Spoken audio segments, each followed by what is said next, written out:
You're tuned to Progzilla Radio.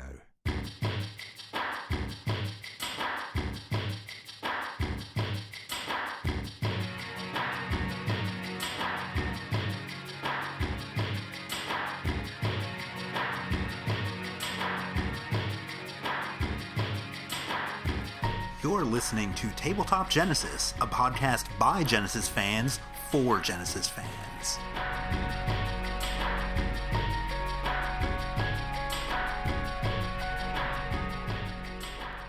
Welcome to this episode of Tabletop Genesis, the podcast that talks about Genesis all the time. So, let's introduce the tabletop. I am Mike Lord. I am Elisa Nottinger. I'm Simon Godfrey. I'm Stacy, daughter of White Fang. I am Tom Roche, first cousin once removed of White Fang. Oh, I didn't know you guys were related. That's good. Are. So, Simon, we are going to jump into the Wikipedia entry, Yes, and you are a indeed, Wikipedian? I have it here, yes. Trespass is the second studio album by Genesis and was recorded and released in 1970. Their last with guitarist Anthony Phillips, Trespass had a folk-flavoured progressive rock sound that was a marked departure from their earlier work. The album served as the band's debut in the United States. I didn't know this. From Genesis to Revelation was not initially released there. The compositions were generally longer and more complex than those on Genesis's first album, and the recordings have a muted pastoral sound. The band was unhappy with John Mayhew's drumming skills and replaced him with Phil Collins following Anthony Phillips' departure. Trespass was the first of several Genesis albums to be recorded at London's Trident Studios. Although the album was not a commercial success in the UK, it reached number 98 for 1 week in 1984. Really? In 1984? However, the album fared better in Belgium, where it reached number 1, leading to the band's first overseas concert in that country in March of 1971. This was a number 1 album in Belgium? It was indeed, yes. Oh, all right. So Well done, all of those in Belgium. I wonder how many you have to sell in Belgium to be number 1. Oh, well, probably more than 2, less than 10 million. Right, exactly. So you got it with an order of waffles. Every time you order waffles, Right, exactly. you get a copy of Trespass. Excellent. So, with that being said, and I called this the first real album by Genesis, because even the band themselves kind of look at this as their first album. The first one, from Genesis to Revelation, which I'm sure we'll talk about on a future podcast, was something that was done while they were almost still school kids, with Jonathan King kind of in the driver's seat for that. And so it's definitely an interesting album, and there's good songs on there. Better than I think the band themselves give it credit for at times. Mm-hmm. But this is really, when people think about Genesis and the Genesis that, people know and love through the 70s, 80s, 90s to the present day, this is the album that people think about. And so with that, we'll talk about the songs. So we start with Looking for Someone. Looking for someone, I guess I'm doing that. Trying to find a memory in a dark room. Dirty man, you're looking like a Buddha, I know you well. Yeah, keep on a straight line. I don't believe I can. Trying to find a needle in a haystack. Chilly wind, you're piercing like a dagger, it hurts me so. Yeah. Nobody needs to discover me. I'm back again. Looking for Someone, and this is a great song. I think it's very well written. It's interesting. Mm-hmm. But I have to admit, it doesn't really move me that much. And I can say that for most of this album as a whole. This sounds more like they're giving a book report versus writing a book. All right, okay. If you get my drift. Sure. You could tell they're very young from the lyrics and the subject matter they're dealing with in the song. And How again, old were they, if I may 20. ask? 19. They were 19 and 20 at this point. right? So. So very young, very green. Right. But even though it seems, they got their heads down and they're writing a song, you could tell they're all about the songwriting. Yeah. They're all about what note goes where and when. And that's what I get from the song. It's very I don't want to say scripted, but just kind of goes along without that kind of emotion that I at least associate a lot with the later 70s material and even into the 80s and 90s. That's really that Genesis sound. Yeah. But this is where they get their start, and you can hear the confidence in this song. There's so many changes going on, and Gabriel, I think, is being very creative with his vocal style in this track. So they're just balls to the wall. We're here, we're young, this is new, we're gonna do it, and that's what I love about the song, the confidence they have. And I think it's a really good song, but again, it doesn't kind of grab me the way maybe some of the other songs on this album do, and really in an emotive way move me as even their later albums do. Well, I think I feel the same way. Like when I listen to this album, which is probably on my Genesis rotation of albums, it's not the standard I would go to, but when I do listen to it, I'm like, oh, that's a great song. That's a really great song. Or I love this bit in that song. But in terms of an emotional connection that you have to, let's say, Supper's Ready or Firth or Fifth or even the later tracks, it's not kind of there. I haven't made that connection that I have with other songs.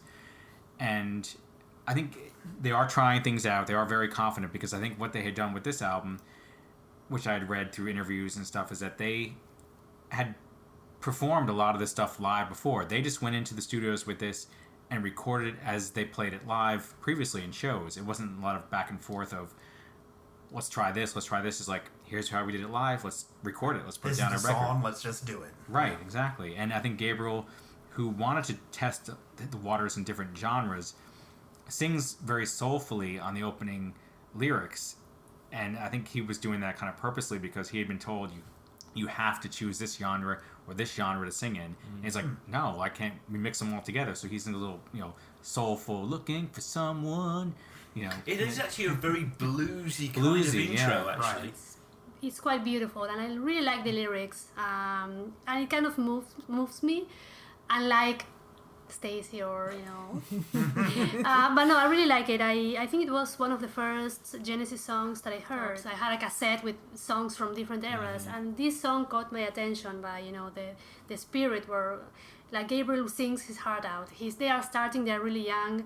They are sort of still developing the Genesis prog sound. They are sort of still learning. Yeah, this song for me definitely, I view it almost as a dry run for Dancing with the Moonlit Night. And maybe it's just because of the similar intros of having that, vocal without music kind of starting off the song. But it goes along, the first couple minutes are great. It lets me down at the end, where it doesn't really kind of end in a way that kind of reflects the potential of the beginning of the song. Very strong opening verse or two in there. If you can really even talk about these songs having verse-chorus structures, they're a little bit kind of all over the map in that way. But for me, it didn't really... on this re-listen, getting ready for this podcast, I noticed, that the ending really didn't do it for me. There's certain vocals and certain parts of Gabriel singing he had his Gabriel voice from early on. It was amazing how much he was able to put that out, and that voice that he still has today in a lot of ways. Very different, but it's still, he didn't turn that on when he needs to. So I think it's a good song. It could have been a great song had they written it 2 or 3 years later, and maybe they did with Dancing with the Moonlit Night. So. Yes. I love Looking for Someone as the opener, because how many albums do you just start and somebody's yelling at you? Right. I love it. Yeah. He's like, this, and again, it speaks to that young, idealistic enthusiasm and confidence that is throughout this album, and that is their statement. And we've said it in previous podcasts. They like to start with a statement. They want to hit you over the head, knock you out. Actually, that you just reminded me. We were listening to this album in the car a little while ago, and we both remarked that the confidence the band displays is almost bordering on arrogance. Yes. Actually, Gabriel's confident with this. This is a band that sounds together, and that Anthony Phillips is playing great on guitar. Mike, who played bass, could barely play bass a year before recording this, is playing it really well. Oh, yeah. And again, he's 19, 20 years old. Gabriel's voice is there. Even John Mayhew, who, they had issues with because I think that there was an interview with Tony where he said that he and Peter had to really kind of tell John what to play. I mean, once he got it, apparently he was Yeah, good. But exactly. Was it like a long learning curve for him? I think that he wasn't terribly creative in the parts. Mm-hmm. Like, he wouldn't come up with the parts. He would basically be told what to do for the parts. Got it, yeah. But could do them, but wasn't really...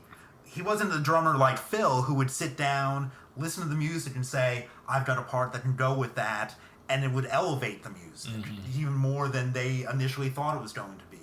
So, I think John Mayhew gets a bad rap because he's followed by Phil Collins.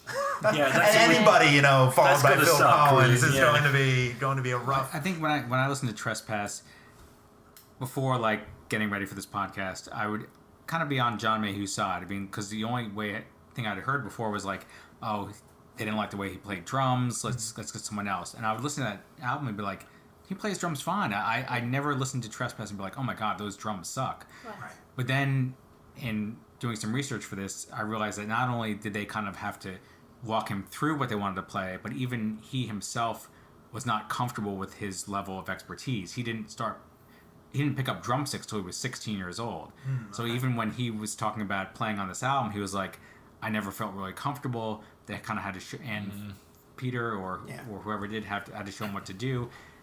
And when he left and they kind of told him, you're not in the band anymore, he kind of knew it was coming, but it was kind of made me sad when he said, there were tears. So, Well, I suppose when you're that age, Right, you're 20 years old. It's an incredibly intense time, Right. irrespective of being in a band. Oh, sure. He spent a year with them recording, Yeah. and then I think he was somewhere else and he was playing Trespass, or he heard someone playing Trespass. He said to them, "Oh yeah, I played on that. That's me playing." Right. And the other person was like, "Yeah, right." Right, because he was working as a carpenter, Yeah. I think. So, when John Mayhew died a couple of years ago, now it's in 2009, or I think it was when he died, Tony Banks actually wrote a very nice tribute to him that was up on the website that, really said that, he was part of the band. And, when he was missing for many years, and this was, I think, in some interviews, the band, the management held on to his royalties. It's not like they spent them behind his back. It wasn't. I think he just didn't know he was due anything. This brings me around to actually a thing which would become a much more almost like an urban legend with Genesis, was that they always looked after their own. Yes. You hear so many stories from members of the crew saying it was a real pleasure to work with Genesis. They were always, they didn't take the piss out of our work schedules or anything like that. And Bill Bruford talks about that in his book, saying that touring with Genesis was different from any other touring experience he had ever had. He's like, because families were welcome. Yeah, that was a big change. That was not the norm with other bands that he had been in. So. Even if it wasn't your own family, they were welcome. Right, exactly. Bring different people. Your cousins. Let's talk about the second track on the album, White Mountain.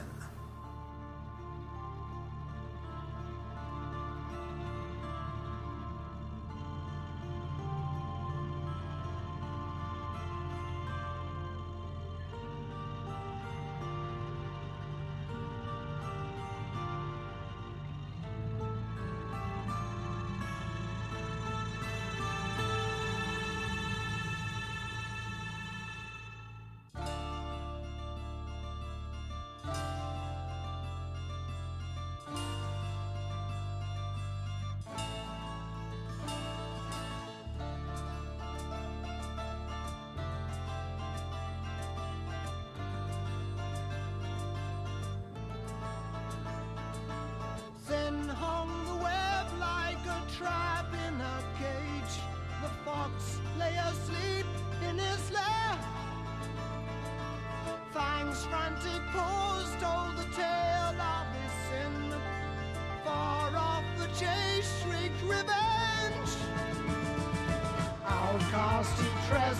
where no wolf may tread, the lost sacred haunt of the dead. He learned of a truth which only one wolf may know, the scepter and crown of the king. Howling for blood, one-eye leads on the pack, plunging through forest and snowstorm. As a daughter of One Eye, I think I'm the authority on this track. This is a great song. This is one of my favorites on Trespass. I think this is the prog prototype for Italian prog. Specifically. It's got kind of that, the epic story, kind of an operatic theme going on where there's a struggle and there's wolves and it's whistling and humming and it's loud and it's quiet and there's a lot going on in this track. A lot of really cool instrumentation or sounds too. I love the beginning with I guess it's like really fast strumming of the guitars. What is that? This is like spaghetti western. Yeah, it's kind of like setting the stage type thing, and it's great. My favorite version of this song, though, is when they did it in '76 live. And I always say this. I'm going to say it until they release it. Is the Sierra Mosque Pittsburgh show in '76. This version of it, they crush it.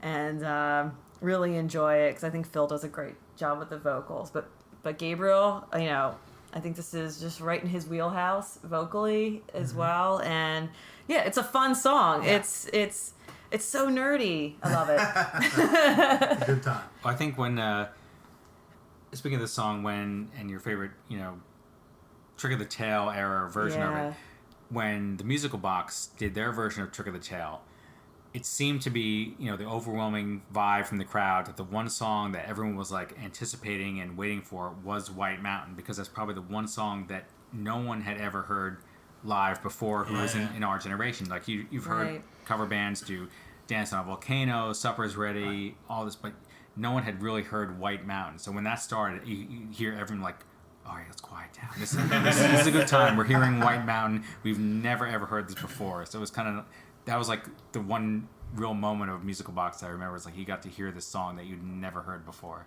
As great as it is, the intro by Mike is cringeworthy, and I can't stand listening to it when he talks about finding this old record and it's got a wolf on it. I think they were still experimenting with the the Gabriel era stories before songs. So like let's give a story to Mike, let's give a story to Tony, let's give a story to not Tony. It's like, ew, stop. Just let's play the song. Just play White Mountain. We don't have to hear about a scraggly old wolf. Yeah. And it's funny, on this re-listen to the album, I was trying to figure out if the lyrics were actually trying to tell a human story through the metaphor of wolves, or whether it was actually kind of supposed to be these kind of like Call of the Wild, Jack London wolves really having this big fight with each other. I decided it really didn't matter. I was gonna say, you're thinking too much about it. I know, but it was it was kind of the line about the scepter held high and everything. I was like, wow, maybe this is more of a metaphor for like human tribes fighting each other in different ways. And again, you can look into this and don't look into it. They were 19, sweetheart. But they were so mythological about these things. They thought the word scepter was cool. Yes. That's gonna get me the lady. Right, exactly. So that's Can I ask just one question about what you guys think? But in listening to this album, I thought that this is the one album which probably featured Peter playing more flute than maybe any other album on it. It did sound that way in a lot of places, where he was actually kind of musically part of the band more than where it was just kind of tastes of things in later albums. But you're right. Yeah, I think there was definitely more flute running through this, and maybe that's part of Anthony Phillips's influence on there, with more of the kind of pastoral 12-string, 6-string acoustic guitar in there. It could have just fit more with this.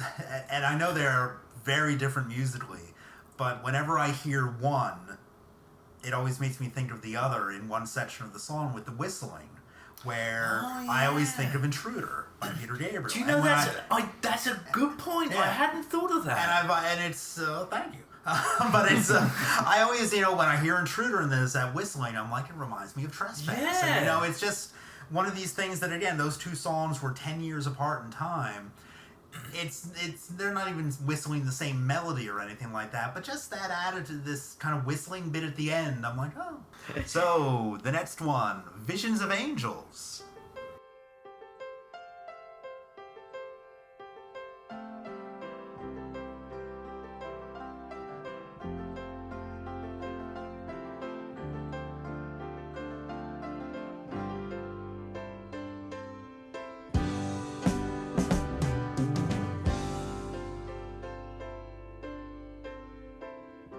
Standing in a forest, gazing at the sun, looking at the trees, but there's not even one.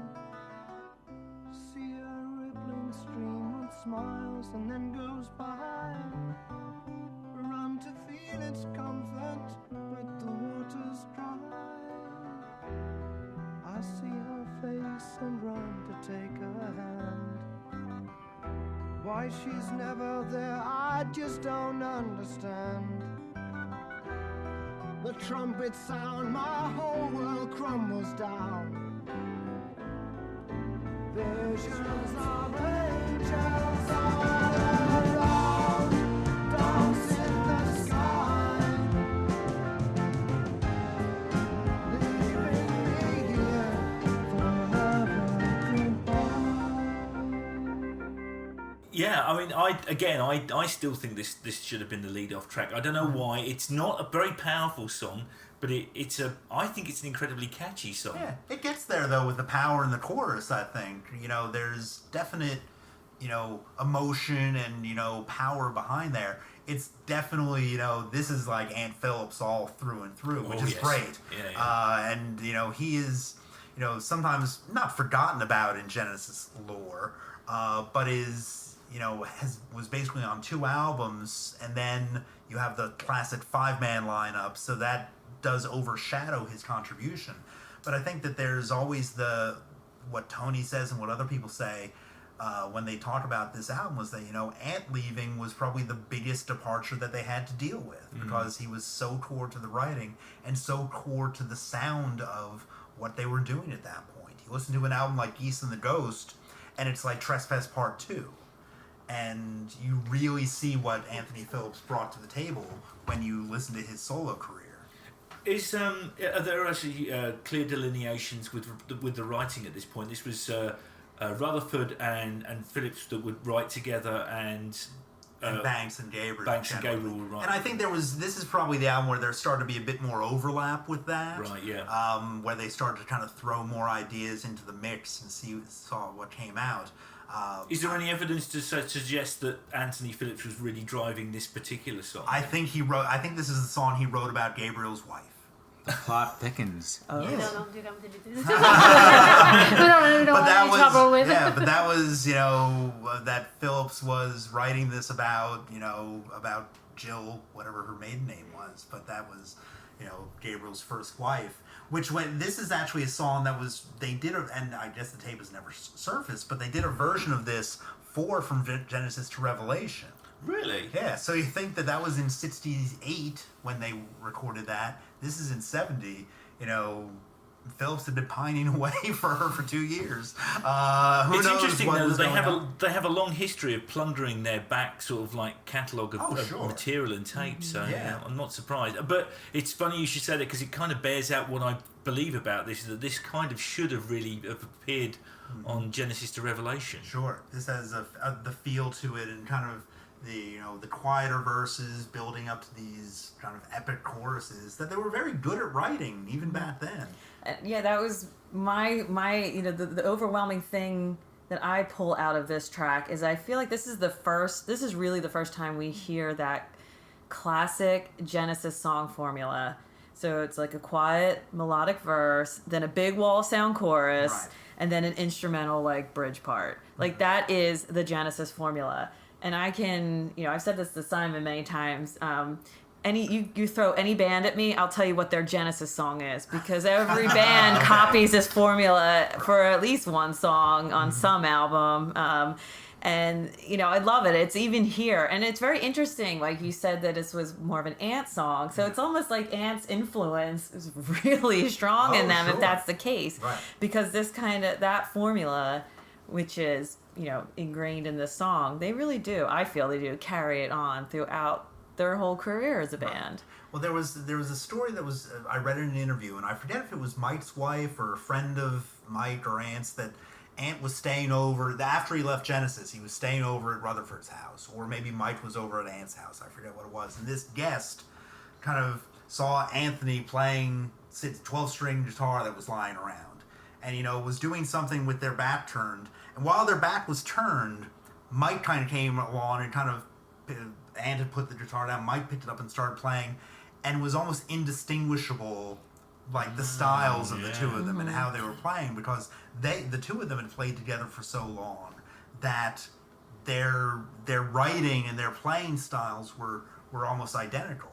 And I think that because Mike did continue to have a friendship, a relationship, and a playing relationship with Ant through the early 70s, that influence of Ant was probably continually felt in the band by Mike, and Mike putting that out there. I think you can hear it. Yeah, you can definitely hear it throughout the 70s. I mean, I think it tends to fade as Tony Banks holds more sway, but when they stop using acoustic guitars as much, I think. Yeah, I mean, but I think if you go to for example, solo albums like Small Creeps Day, you can hear the Ant influence re-establishing itself in some of those tunes. And he's playing keyboards on that album exactly, too. Yeah. So that's and Mike brought him in for a reason, because he's a friend, but also because there's that connection musically there. I mean, it's very developed for Trespass, and it's a full, thought out, written out track. I think it was the only holdover from Genesis to Revelation, so it was the only one that kind of went back and revisited. And I think Ant had said that he was disappointed it wasn't included in the first album. Okay. So I think he was very excited that they decided to revisit it and kind of flesh it out a little bit more. And it was also kind of, when you listen to Peter Gabriel's vocals, he was doing auto-tune before it was cool to do auto-tune. You hear his voice, and it's got that little kind of echoey reverb on it. In that track. Gives it I love that vocal effect. It gives it that kind of, and then the piano melody line that goes through, it gives it kind of like a dark underbelly to the songs. It's like visions of angels, and there's ahs and oohs, and then Gabriel comes in with this kind of creepster, echoey voice, and it gives it much more weight, in my opinion, to the song. Yeah, it makes it sound older. It's just really cool. Again, going back to what I said earlier, they're like so open to experimenting at this point with the different sounds and techniques and effects, and anything I think that was in front of them they could use, they used it. And this is an example of great use of that. I think this is the one song where they only repeat the opening passage at the end as a refrain, don't they? Am I right in thinking that? Does that does that just appears at the start and again at the end? Is that right? That sounds about right. Yes. Yeah. We now go from back in the days of vinyl onto the first track of side 2, Stagnation.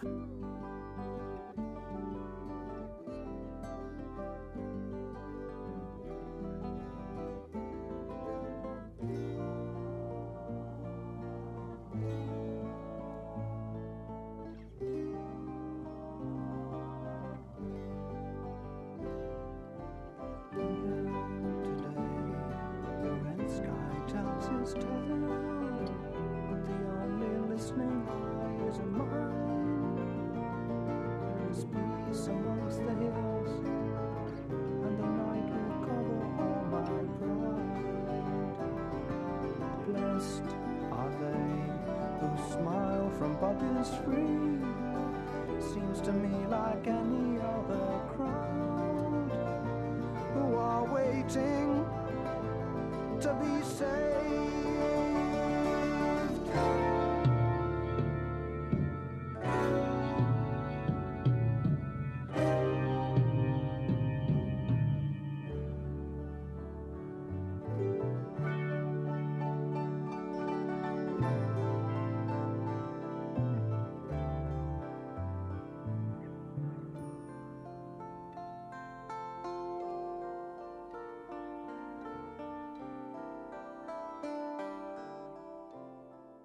It's the first one for me that is, we talked about, this being, kind of the template for maybe certain progressive bands with White Mountain. And Stagnation for me is the template for Genesis. It's kind of saying this is what it's about. In the middle, it's the first track on this album that gives shivers down my spine. And I'll tell you exactly the moment. It's Tony's kind of organ solo in the middle, where it starts out with this slow kind of build up to the full band coming in. It kills me every time I listen to it, and it's just like, even just talking about it now, it's like, oh. Let me get you tissue. I know. So it's not for my eyes. But it's just a great track, and it ends a little abruptly for me, but it's perfect in the middle, so I forgive it for that. Well, I think I agree with Mike. Anytime I think of Tony's organ, it just really. Here's the tissue. If I remember correctly, he achieved that sort of pitch bend by turning off the organ. Oh, really? And that was actually one of the things which he mentioned in an interview. Because I was often very curious about that. Being a musician, I was going, well, how on earth was he getting that sound? And this is one of the things which I think Tony Banks never really gets enough kudos for, which is he's an amazingly good sound designer. Yes. He's constantly experimenting with what's possible to create with regards to his palette of sounds, and he had the presence of mind. Who does to go? Well, if you turn it off, it goes down in pitch, and then you get that warble as it comes back up. And that solo that in the middle of Stagnation is perfectly constructed for that song. It's again, he always talks about his keyboard solos not being just solos, I'll play whatever feels like over here in the moment. It's a composed solo that he probably plays the same time every time he would do that. It has the flute line that comes in at the end that was reprised for many years, in I Know What I Like during the kind of instrumental jammy section in the middle there, which again, I think that every Genesis fan, when they listen to Seconds Out, and you're hearing that, and maybe if you hadn't heard Trespass yet, and you start then I remember the time where I was listening to Seconds Out, and had it for years probably, and it finally clicked for me that melody sounds familiar, and I know what I like. What is that?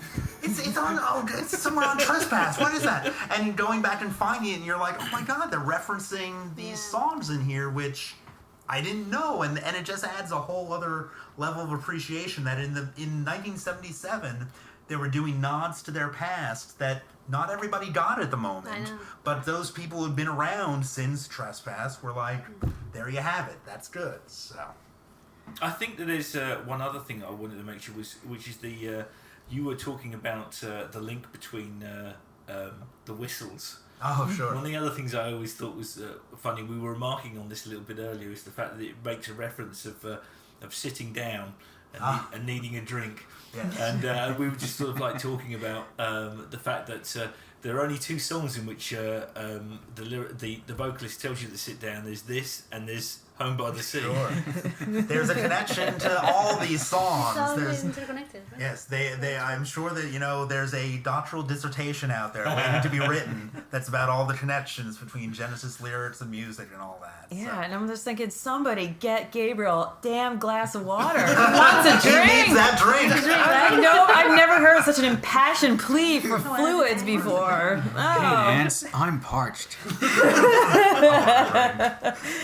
But it's funny because it kind of does have the Genesis template of like the longer proggy songs, but those templates, when you hear like songs like Ripples or other songs that will have like a little intro, then verse, chorus, and then do a long instrumental part, and then come back and revisit the chorus and verse.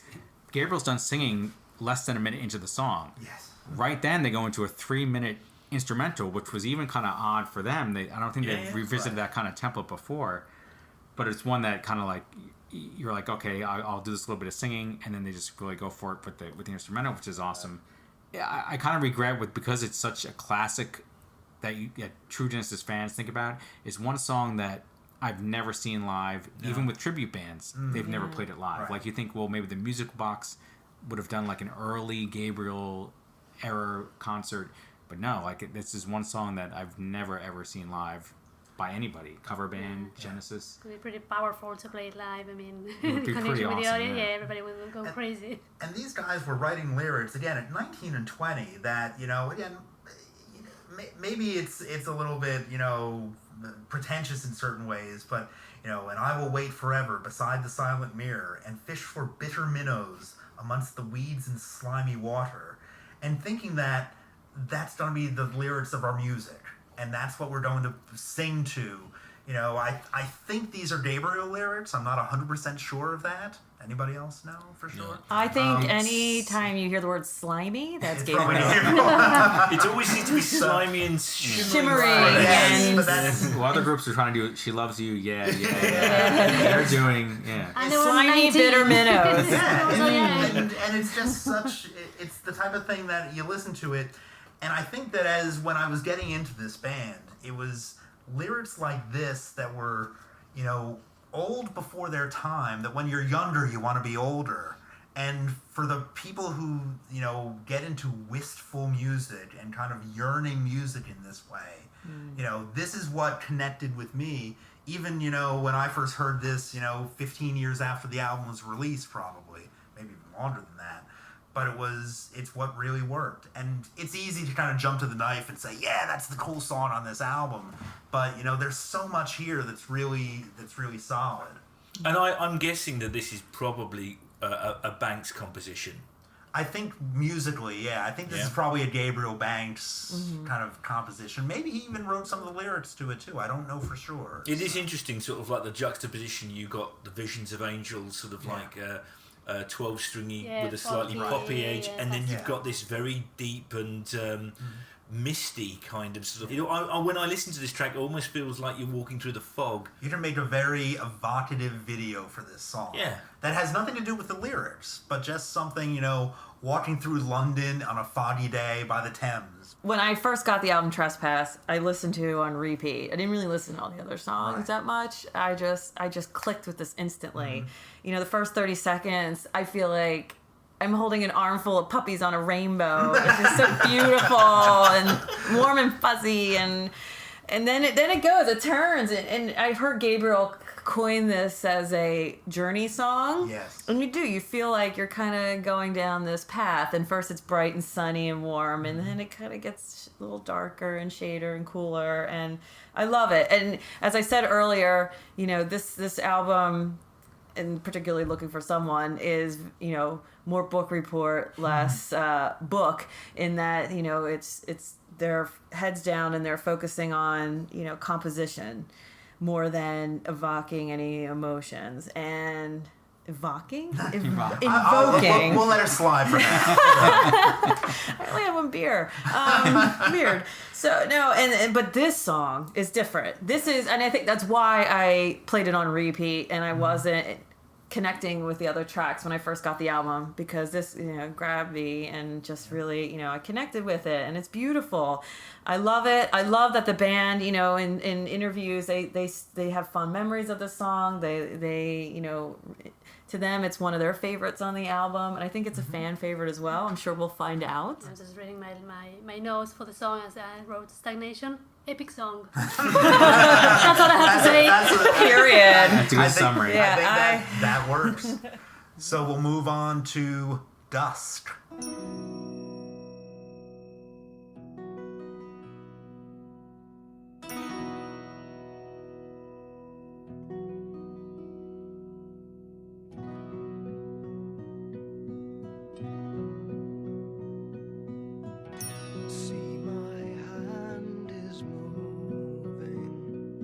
Touching all that's real, and once it stroked love's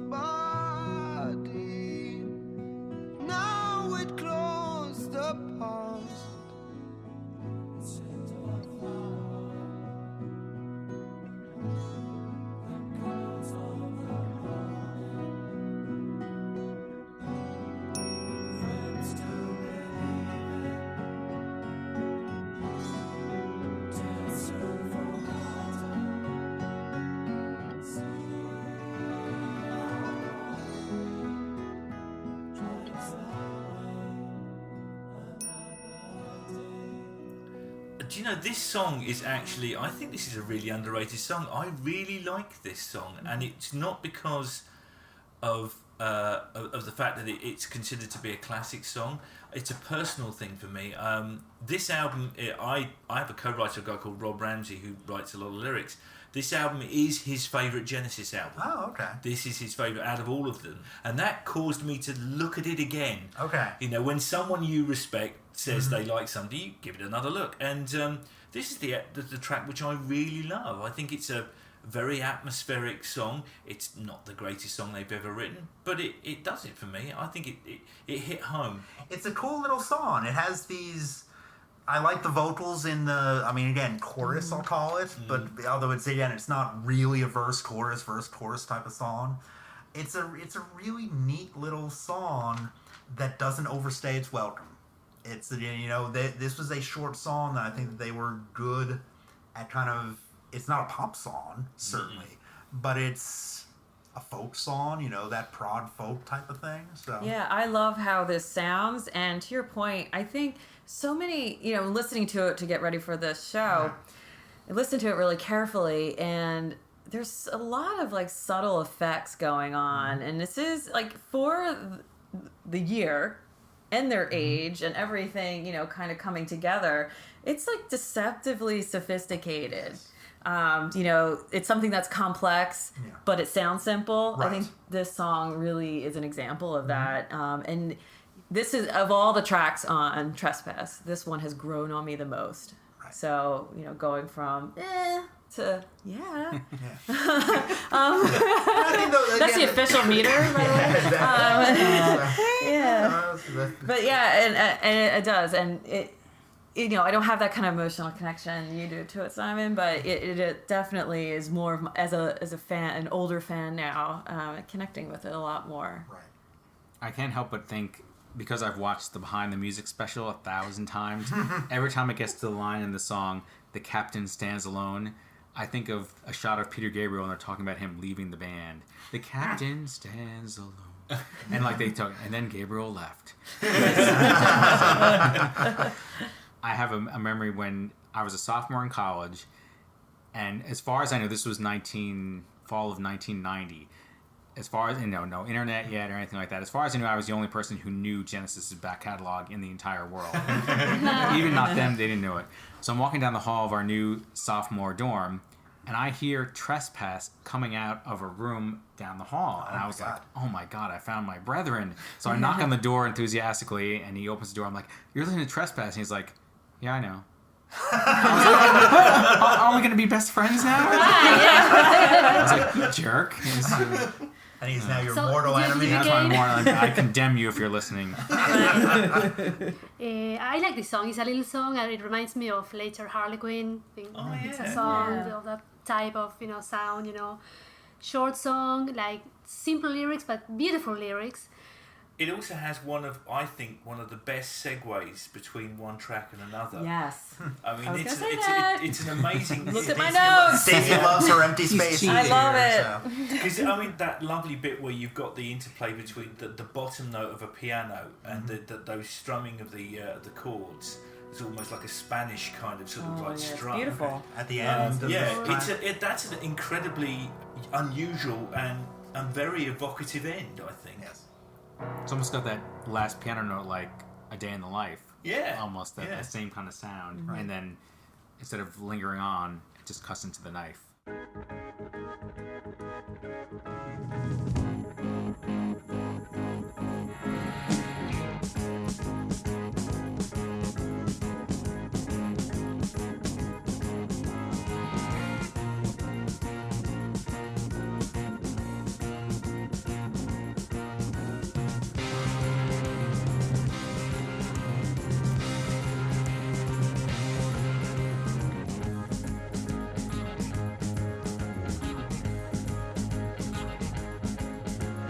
Tell me my life is about to begin. Tell me that I'm a hero. Promise me all of your violent dreams. Light up your body with anger. Now, with a sudden world, it's time to destroy this evil. Now, when I give a word, get ready to fight for your freedom. Now! Stand up and fight. right, for you know we are right. We must strike at the lies that are spread like disease through our minds.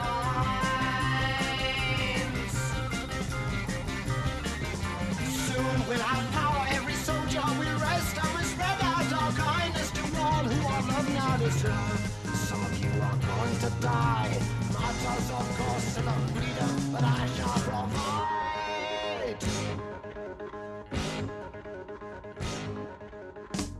Well, I think this is a statement song of what's to come. This is the last song of the album, and along with Stagnation, I think they are the best two, more like sounding like the future Genesis that we will all know later in the next albums. But I think it's rock and roll, electric guitars, keyboards, drums, flute, everything at the same time. It's musically more complex than the other songs, more worked on, because some of the other songs you might think, oh, they're like kind of unfinished, or maybe the end, like Looking for Someone, the beginning is great, and then some people said, oh, the ending is kind of but I think the knife is the knife. Well, and it's showing, after an album's 5 tracks worth, an album's worth of pastoral type sounds, yes, some energy here and there. This is showing that yes, we can rock out and kind of really put a statement out there that's not just about goblins and wistfulness. We'll kill you also. That's what it comes down to. This is a song about beheading people and about being part of a violent overthrow of government. And I was going to say, can we just make mention to the album cover at this point? Yes, exactly, because the album has the big knife going all the way from the front to the back through it. Kind of, again, a very pastoral, very evocative of Greek myth or something on here. And then there's a big knife slashing through it. So again, a violent act that when something is complete, you slash through it, which the knife does musically for the album. Well, it's an example of a song that I love to play for kind of marginal Genesis fans who know them for That's All or Invisible Touch. I'm like, listen to the knife, listen to how hard they can be. Yeah. It's kind of like for marginal Queen fans, I say, listen to Queen 2. Yeah. Listen to the second side of Queen 2. I mean, it'll blow your mind that this is the same band that has stretched through decades and has such a scope of music that they can start off so early with such hard stuff. And I see their faces like, this is Genesis? I'm like, yeah. And you can use the musical bots for that too, but the musical bots takes a while to get to that level. And I think is even better than the knife because of that. But I think you're right. I mean, this is something that's showing Genesis rocking. And this is the first track. There's like an electric guitar solo, right? Exactly. So, I'm waiting for Ant Phillips to release a metal album. I think he did such a great job. He has it in there somewhere. I'm waiting. Yes. I'm here. Just do it. And I think it's great. I love the solo, and I love the energy. Yeah. I love the organ sound. I love any song that has that kind of organ sound. I'm I'm a big fan. That and hand claps, I have a thing for. I don't know, in a song. Oh, if only that was in. If only they had hand claps in the knife too. Oh it would be perfect. But it's great. I know, like we were talking about, it was played live a lot because it has that energy. And like after Trespass is he said, it's very it's technical, it's beautiful, there's a lot going on. And then finally, like, knife, we're gonna just rock out, and it's a great way to end the album. Yeah, almost like a live show itself. Right, so, yeah. in many ways. I also want to comment on Gabriel's Billy Goat impression towards the end. Some of you are going to die. I cannot listen to that part without cracking up. It just makes me laugh, right? Can you do that again? That's Some of you are going to die. That's scary. I'm sorry, Ellie. One of the other things I wanted to mention is how do people react with regards to like the version that's on Genesis Live? I like the live version, actually. I think it pretty much... Really? Yeah. The live version's slower to me. Okay. I haven't listened to the Genesis Live version recently enough to really compare that version. I think I really like the versions Genesis did later on where they kind of cut out the middle section because when Phil was singing it, because it generally it tightened up the song for me and it was a great encore number. Is it better than the album version as a song? Maybe not, but I think as a live version at the end of the concert, give me that one. For the live version, was that to me, and maybe this is why it sounds slower, it sounds like there's nobody in the audience. Like, I would imagine if you're playing that song and, you're rocking your balls out, like, there would be some, like, crowd noise, or there would be some energy in around it. Some poloing or something. Yeah, when I hear it, it sounds like they're playing to an empty room. And I don't know if that's the recording technology of the day, or the fact that they were afraid to record in front of an audience. I know they'd done video. Remember they did that, not the Lamb, the Selling England. Oh, yeah, that was... The Shepperton thing. Yeah, there was nobody in the audience. You could feel that. You could tell when you were listening, and it's like... Yeah, sometimes live albums, especially of that era, don't really capture a live feel to it. And Genesis Live, I mean, it was recorded for a radio show, so I think that it wasn't... it was for King Biscuit here in the U.S. So I think that it wasn't necessarily kind of looking to get the best crowd noise from that disc. I think the remix sounds a little bit better, that was done back when they reissued the live albums in 2010 or whenever that was. But it just, I think the arrangement is better. I think Phil on drums to it. There's a little part in the middle on Genesis Live where it's a little funkiness to it that the whistle? isn't in the and they the jump whistle. up. Oh yeah, the whistle, and it's kind of almost like an off-time drum part to it that works out well. I think Steve solos in it as well as Anthony Phillips did, but I've never heard Anthony Phillips live do this, so I can't really compare the two. And I hope you're listening. We want to hear you do this live. Yeah, come on over. We'll give you your guitar here at the tabletop and let you show us how it's done. So that brings us to the end of this album. We're going to talk about the bonus tracks, but before we jump into those, any kind of concluding thoughts just about this album? My personal opinion is that I think this is the Anthony Phillips album, and it's a great swan song. Love. Sure. Thinking about 19, 20-year-old Genesis, full of determination, they're full of idealism, they're full of energy and enthusiasm for the fact that they're recording an album on their own terms for the first time, and not giving a fuck about what people think about what they sound like. And you know what, that continued throughout their entire career, just not giving about anything. And that's what I love, and I love that Trespass was the start of that. I think I think that it's funny you talk about kind of a more established, more mature band, and except for the lyrics and everything. I think it's very much in their heads. You know, they're not they're expressing what's in themselves, but not thinking, how can I make this? Well, they haven't experienced anything yet. Yeah, they're so young, exactly. so they have to go on what they've read about. Right. This is an album full of aspiration rather than experience. Yes. Right. Thank you for translating. No, that's a good summary. Not that anybody directly wants to experience a white wolf, Right. Excuse me? Don't talk about my father that way. Right. So let's talk about, before we get to Tom's poll, let's talk about our favorite track on the album. So who wants to say theirs first? Simon. Knife. There you go. Stacy. Stagnation. Tom. It's a tough one just because of the feelings I get from each song, but I would say if I had to pick one that I'd be happy to listen to over and over again, I'd... Equivocate. Stagknife. Stagknife Angel. I'd probably go with the knife. Well, again, for me, it's a tough one again because I love a lot of the songs, but if I had to choose only one, I would go for Looking for Someone. Ooh. I would go with Stagnation. It just gives me what I need from that music, and it just touches me in a good way. A rainbow going through you. A rainbow. I'm holding the puppies and they're puppies on a rainbow. It's fantastic. So, Tom, how is the poll looking? Tom shows you his poll. Well, thanks you for asking about my poll. My poll actually was pretty large this week, and I appreciate everyone who took part and handled my poll. This is my favourite part of the show. How many bad metaphors can we come up with? We just got started.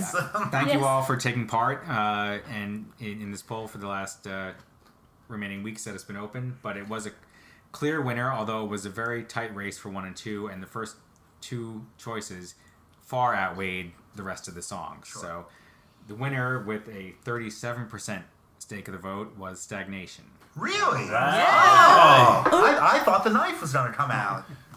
The Knife was number 2 with 30% of the vote. All right. So it was the 37 to 30. Okay. They took that's 67% of the votes went to those 2 songs. Right. Coming in 3 was Looking for Someone. Okay, I don't feel All that right. bad at all. I would feel like, oh, I chose the worst song. No. Tied for the next place was White Mountain and Visions of Angels. All right. And rounding out, the one that got the least amount of votes was Dusk. See, I like Dusk, but it wouldn't have been my favourite. But you know. I could see that lineup made sense to me. Yeah. A lot of the Yeah. votes, they were write-ins that said, "Screw Simon, I hate Dusk." Well, actually, talking about the bonus tracks on the album now, there's on the Archive 1 box set, there's a demo of Dusk. Yeah, do you know, funnily enough, that was one of the ones I actually only heard it today. Right.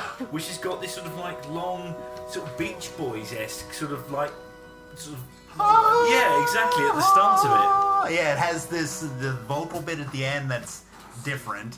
It has the flute part at the end for about 2 minutes, Yeah. just very repetitive. That obviously is kind of a guide there saying, hey, we'll do something else with this. And then they decided we just won't have that at all. So I think it's an interesting track and an interesting kind of window into kind of their writing process even at a young age. I have nothing really to add because I don't like listening to band tempos. Really? No, Just because? Just because I just don't care. I don't, I want to hear the final version. And, I guess maybe as a listener, I'm not that interested in the process of the songwriting, and I'm not a songwriter. So any of the demos, Yeah, you're kind of... Yeah. okay. So, now, with demos, like, the next song that I had written down here is Let Us Now Make Love, which is on the box set also. That was just unreleased, so are you Right. interested in that? Oh as yeah, unreleased? that Okay. is, I'm totally interested because it's a complete thought. Right. And you never know if a song is cut for space or timing and for what or political reasons within the band. So if they took the time to record it, mix it, and complete that thought, if you will, least you I'll could listen to do. it. The least I can do is give it a listen. Yeah. No. I really like this song. I think it's a neat. It has that Trespass feel to it, and I think it's pretty solidly an Ant Phillips song. That he has this wistful melancholy that again works for me on a lot of different levels. I think not just an Ant song. We're talking about "Let Us Now Make Love." I think it was co-written by Yoda. Let us now make love. And if you listen to that track, I'm nothing against the guys, but if you listen to that track and the lyrics, none of them had gotten laid by the time they wrote that song. It's so obvious It's that very none of them had romantic. It was any about experience. ambition. What the ambition? It was potential of making love. I know, and that's why I wanted it to be the first dance at our wedding. But I got vetoed. Please. There's actually a nice just piano version on one of Ant's albums that he just does this on piano Really? with no singing. But it's right. actually a nice That's nice an arrangement. improvement. It's a nice arrangement. I've gotten laid since I wrote this song. So I don't need to sing it now. So if it hadn't have appeared on the B-side, would this just have been locked away in a vault somewhere then? Yeah, well, it wasn't even a B-side. It was just on it was locked away until 96 when the archive, 98 when the archive came Wow, out. okay. So, it was one of those titles that I think that had been talked about that people knew existed, but it wasn't a track that was on anything else. Although the piano version may have been on Ant's album before the archive came out. I forget the exact timeline fair of that. enough. So again, Ant has put out these Private Parts and Pieces albums that have old pieces of music that do date back to that Genesis time frame, or he's recorded things since then that he said, "Oh, Mike and I wrote this back in 1970, but I recorded this in '79." Yeah, So okay, you get those versions of things. And in So- this song, Anthony Phillips sings some of the lines. I mean, Right. Does he really? Pete sings. Yeah. I was going to say exactly And how much does that's the Anthony chorus. Phillips vocals figure on the album as a whole. I think he and Tony and Peter are the main singers on Trespass. I think the mic is probably there a little bit. Yeah. John Mayhew is given credits for vocals, so I'm sure he's in there somewhere also. But I think, Ant has that kind of higher, delicate voice that's, a little bit different than, even Tony's voice. We could talk about Going Out to Get You, which was the kind of up song that was recorded for single release, but was never actually... They never actually did anything. Was that another one of the tracks that was left over from Genesis to Revelation, or was this recorded? I think it was recorded. I think it was recorded after. It was more of a Trespass era recording, but wasn't used. It was another song they played live. They played it live up into '72 or so. There's some versions of bootlegs. There's a version from Rome that I have. It ends up being more of a kind of stretched out, jammy type of song with that kind of riff of, Genesis had these riffs that they knew they wanted to do something with it, but could sometimes never quite figure out what they wanted to do with it. And those were the songs that ended up not getting to the album. And I find it ironic that Peter sings "I Can Guarantee No Pain" when he sounds like he's in pain. Can guarantee no pain. It's tough to get through that first verse because It's a he's British just sense of he's humor. screeching for those notes. There's Passity, which didn't really do much for me. No. That's the one I like the most. All right. That's the one Stacy likes the most. Sorry, I'm dealing with our dog. Yes. Yeah. The sixth member of the tabletop. The sixth member, Dora, which you obviously sometimes do hear stalking about in the background. Yes, it's She wants to it's say not my something. toenails making that noise. Yeah, if this is Ant's song, the 12-string guitar sound, it's Oh shoot, she's got the popcorn. All right, I'll talk really quickly. Passity, it is my favorite of this era. Like this collection of demos and outtakes or whatever we're calling them, of extra tracks. Then we have the mythical Jackson tapes that were talked about for years until they actually turned up, and they were released on the 70 to 75 box set as bonus tracks. we've been listening to them for a long time without knowing. Right, But- because we broke it down. I jotted down the sources. There were 4 of these tracks. They called them Provocation, Frustration, Manipulation, and Resignation. And weren't these part of? If we could just back up, this was part of a TV show. They were used for for something. They were going to be in a movie? documentary that never ended up happening. Oh, okay. And there Is that was why it's for called Jackson? a painter named Michael Jackson? So, Oh, that's right. yes. It was. Which is interesting because there's a modern day kind of modern artist who's in England who's named Phil Collins. That's right. And so I think yeah. it's funny that there's these names that keep coming up in different ways. But yeah, Provocation had parts of Fountain of Samasis. I think And we decided it was Salamamadada. Salamamadada. That's right, Fountain of Salami. Salami. Yeah. And Looking for Someone in there. Frustration was basically an early version of Anyway for the first half Right. off of the Lamb. And different those were the labels. two that had vocals to them. And Gabriel was very apologetic in the liner notes for the Green Box, saying that the vocals are not very good. Yeah, they Which- don't fit at all. Yeah. Woman.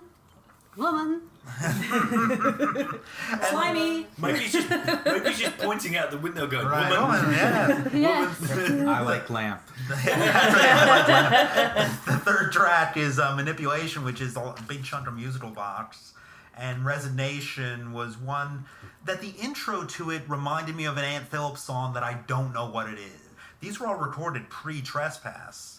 I think there's a section during one of those tunes where he does say something about it being no fun, being an illegal alien. Yes, Yeah. it all keeps coming back in different ways. So There's a bit of the segment called Manipulation where they open it with a little bit of the musical box, which I think they called F sharp back then. Yep. Yeah. And then it goes into like this kind of version of it where I call it the cuckoo clock section, musical box. And it sounds very cool, almost like I wish they could have used that in the real musical box. So these were all ideas that they were kind of like the germ of their ideas. Mm-hmm. And I was going to ask you, because you're like the only real musician here, like how do you know is a finished song, you're like, I'm done, and then you finish it and you're like, oh no, I could have added this or could have done that. When the deadline is due. I remember very specifically an interview, I think it was Tony Banks that was talking about it. He said, there have been entire swathes of Genesis music which we've forgotten overnight from one bit which we all thought this is great, and when we went back in the next morning we went, oh, how did that go again? And I suspect that there's probably a multitude of mundane reasons why some things don't get put into a song. Sometimes one day it works for you, sometimes it doesn't. Tony even talked about in interviews that, you know, that they would have these kind of resources of old material that they just knew wasn't right for things. He talked about, I think, on Trick of the Tail and Madman Moon were two songs that he had written in 1970 that he was just like, they're not really right for this album. They're not really right for Nursery Crime, Foxtrot, whatever. And then it seemed like the right time with Phil as the singer and, you know, using it for Trick of the Tail at that point. So, you know, musicians, I think, have, you know, both recorded or, you know, demo versions or earlier versions of things that they kind of keep in their back pocket at different times. And sometimes when you need material, you think, oh, maybe that old material will work. Which that's what I like about the demos and these alternate versions, is seeing, you know, almost the alternate album that Trespass could have been. They could have had Pasadena, they could have had Shepherd, they could have had Going Out to Get You, Let Us Now Make Love. That's an entirely different album than what we got. I think they made the right choice. I agree. No, I agree with you, but I think that, you know, it's something that the songs that they had on Trespass had a character to them, and that's something that Genesis talked about continually throughout the entire career, that piece had real character to it. I think also tenure has a part to play in all of this. When an album has been around for as long as it has, you tend to expect one track after another, and the thought of it not being in that order doesn't make it an album any longer. No, I agree.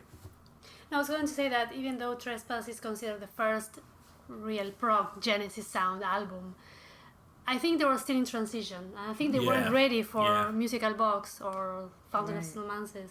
Right. So it wasn't the time, as you said. Right. Like, they had to let it sink in a little longer. Yeah, sink in. And if Ant had stayed, and if they had still, like, they got rid of John Mayhew because Ant left. If Ant had stayed, would John Mayhew still have disappeared?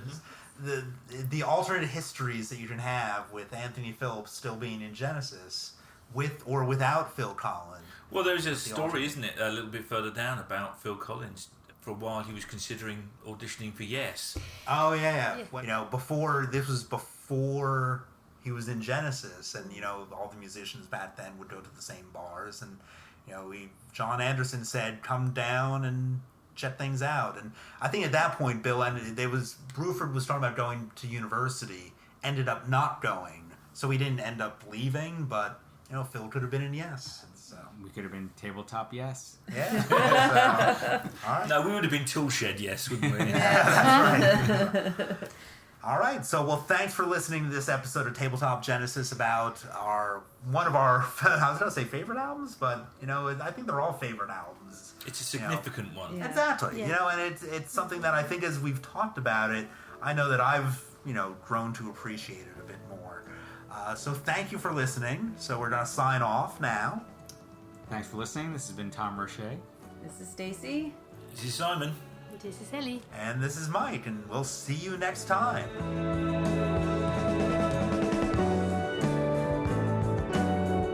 Thank you for listening to this episode of Tabletop Genesis. Archived episodes can be found at tabletopgenesis.com, along with updates, polls, and various other podcast-related news.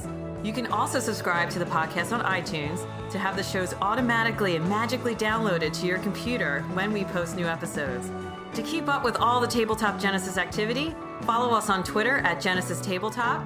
You can like us on Facebook by searching for Tabletop Genesis.